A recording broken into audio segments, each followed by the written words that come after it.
Hello and welcome back to Mr. Nifty Reviews.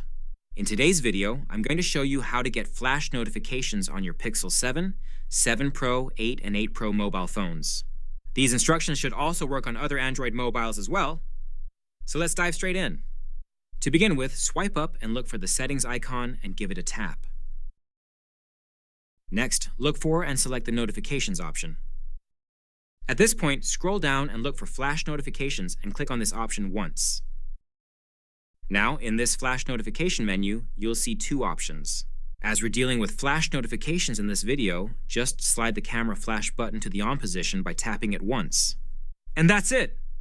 I'll now demonstrate how this flash notification works by asking Mrs. Nifty to give me a call. As you can see, the flash that is usually used for when taking photos or recording videos is now flashing as the phone is ringing. Thank you again, as always, for taking your time to view this video today.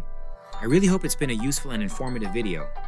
If it has, please hit the like button and please give it a share.